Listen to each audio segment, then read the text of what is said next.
Bonjour, dans cette vidéo, je vais vous proposer 3 actions clés, 3 actions rapides pour pouvoir réagir face au harcèlement lorsque l'on est manager. Car bien malheureusement, ce sont des situations auxquelles tout manager va être confronté à un moment de sa carrière. Donc dans cette vidéo, le but c'est d'être rapide et efficace avec vraiment 3 actions clés à réaliser.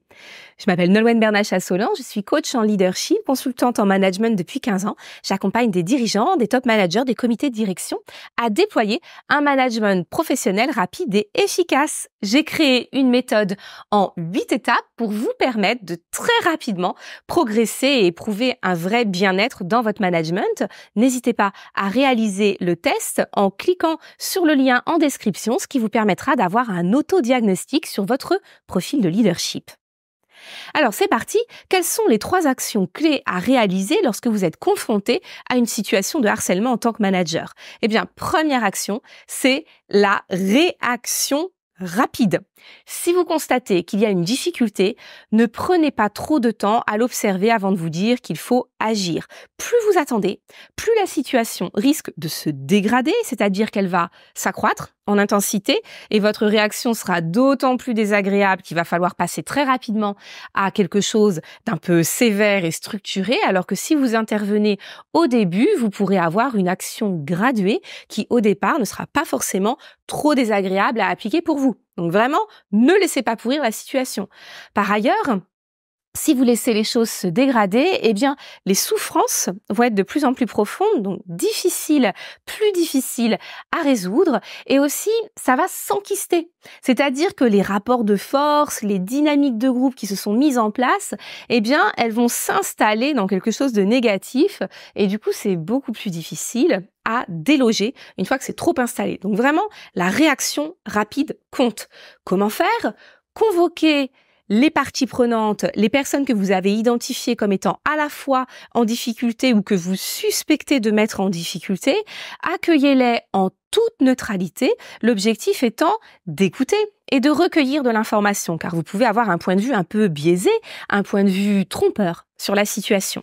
Donc commencez par recueillir de l'information avant même de choisir un petit peu votre position et de décider de votre action. Ça vous permettra aussi de savoir si vous allez agir seul en tant que manager parce que vous avez un cadre suffisamment clair qui vous permet de recadrer les personnes, vous avez suffisamment d'outils pour venir soutenir les personnes en situation de difficulté, mais si c'est pas le cas, ça vous permettra aussi de prendre le temps d'aller voir la hiérarchie, d'aller voir les ressources humaines, d'aller utiliser toutes les ressources internes pour vous aider à résoudre ce problème qui vous semble un peu trop vaste, un peu trop complexe pour que vous vous en saisissiez individuellement. Deuxième action rapide, celle de l'enquête approfondie. Donc là, vous avez recueilli les parties prenantes, vous avez observé, analysé, choisi un petit peu l'action que vous alliez réaliser. Il va falloir absolument documenter, sourcer tout ce que vous faites. Pourquoi? Eh bien parce que dans toute situation relationnelle sensible, vous risquez vous aussi de vous retrouver entraîné. Donc il est très important de rester à l'extérieur, d'être un observateur neutre, un observateur très clair et très factuel de ce qui se passe. Donc vous devez tout noter, tout structurer, tout sourcer pour faire vraiment attention à garder une trace de tout ce qui se passe qui vous sera utile lorsque les personnes reviendront vers vous et lorsque l'on voudra comprendre ce qui s'est exactement passé. C'est le moment, là encore, où vous devez réagir suffisamment à temps pour ne pas rester seul. Globalement, face à toute situation de difficulté, j'invite les managers à aller échanger à minima avec les pairs. Vous avez forcément d'autres managers de même niveau autour de vous. N'hésitez pas à échanger, à communiquer avec eux. Déjà, parce qu'ils ont probablement déjà vécu des situations comme les vôtres. Ensuite, parce que ils vont vous offrir un soutien, vous aider à trouver des idées, à trouver des ressources que vous n'avez plus en étant le nez collé au guidon avec toute l'angoisse et l'anxiété que peut générer ce type de situation. Troisième réaction, intervenez rapidement dans la réaction, l'applicatif. Il ne s'agit pas de passer trop de temps non plus à recueillir, écouter, récolter les informations. Plus vous traînez, plus là encore vous allez laisser pourrir la situation et donc il est important de réagir rapidement. La première des réactions, c'est de séparer les parties qui se trouvent soit en conflit, soit en difficulté. vous avez une personne qui est en souffrance dans le service, il faut extrêmement rapidement l'extraire de la situation qui crée de la souffrance. Parce que si vous avez identifié le problème, qu'on voit que vous l'avez identifié, mais que vous ne réagissez pas, même si derrière vous communiquez en disant « mais si, je m'en occupe, je suis en train de prendre ça à bras-le-corps », la réalité, c'est que vous n'agissez pas et les personnes vont très mal le prendre. Donc il faut réagir très très vite en séparant les personnes qui ne peuvent s'entendre, en mettant en sécurité les personnes qui se trouvent en difficulté et en empêchant les personnes qui sont plutôt nuisibles dans leur comportement, de continuer à agir de manière négative. Donc vraiment, une première action rapide qui est la séparation avant même la période d'analyse. Ensuite, il est très intéressant de travailler en interne. J'ai d'ailleurs fait une vidéo que je vous invite à regarder qui parle des différentes étapes pour construire une culture d'entreprise qui empêche le harcèlement et qui le diminue.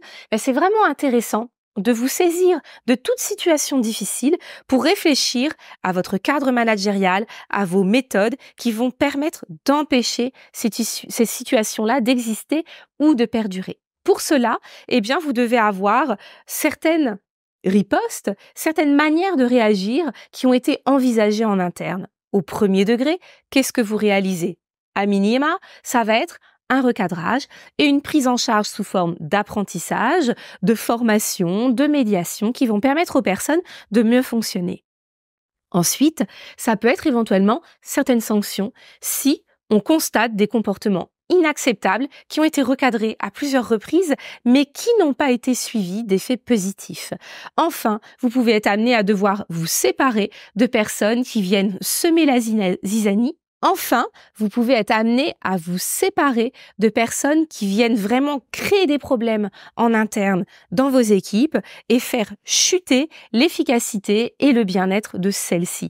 Donc c'est de votre responsabilité de savoir décider aussi du moment où il vaut mieux se séparer d'une personne qui dysfonctionne complètement et lui laisser d'ailleurs peut-être l'opportunité de mieux fonctionner ailleurs, dans un environnement qui lui correspondra beaucoup mieux. Donc ça, c'est la prérogative et la responsabilité du manager de savoir identifier ce moment-là et d'agir en interaction avec sa hiérarchie et les ressources humaines le cas échéant.